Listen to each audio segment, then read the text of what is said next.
આપણે આજે મેંદાના લોટની ખસ્તા પૂરી કરવાની છે. તો ખસ્તા પૂરી કરવા માટે એક 500 ગ્રામ આપણે લોટ લીધો છે અને સાળીને કમ્પ્લીટ કરી દીધો છે. એમાં આપણે કાળા મરી નાખવાના છે. કાળા મરી નાખીશું. એને થોડાક વાટી લેવાના છે. આપણે એને ઝીણા વાટી લેવાના છે. આપણે કાળા મરીનો પાવડર અંદર એડ કરી દઈએ. આપણે અડધી ચમચી અજમા નાખીશું. અજમાને આપણે થોડા કસડી નાખીશું. એનાથી ટેસ્ટ થોડો સારો આવે. સ્વાદ પ્રમાણે આપણે મીઠું નાખીશું. આપણે એની અંદર 3 પાવ આપણે એડ કરીશું. આપણે એને બધું મિક્સ કરી દેવાનું. આપણે બરાબર મિક્સ કરી દીધું છે. તો આપણું મોણ એકદમ મુઠ્ઠી વળતું લાડુવાળું તો વળી જાય એવું આપણે મોણ દેવાનું છે.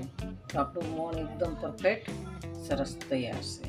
હવે આપણે આને લોટ બાંધી દેવાનો છે. આપણે એને ગરમ પાણીથી લોટ બાંધવાનો છે. તો થોડું થોડું પાણી નાખતા જઈશું ને આપણે લોટને બાંધી દેવાનું છે. આપણે લોટ કમ્પ્લીટ બાંધી દીધો છે. એમાં આપણે એને તેલ નાખી અને ચીકણો કરી દેવાનો. અને 5 મિનિટ માટે આપણે ઢાંકીને રાખી દઈશું.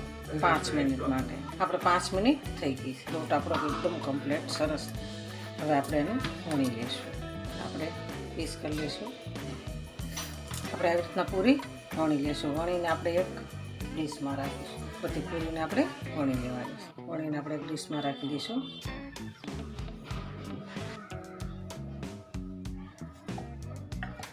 આપણે તેલ આવી ગયું છે. તો આપણે તેલમાં પૂરી એડ કરીશું. ધીમા ગેસે તળાવા દેવાની. આપણી ખસ્તા પૂરી સરસ તૈયાર છે. તો હાલો ખાવા. જો અમારો વિડીયો ગમે તો લાઈક, શેર અને સબસ્ક્રાઈબ કરી દેજો. રાધે રાધે.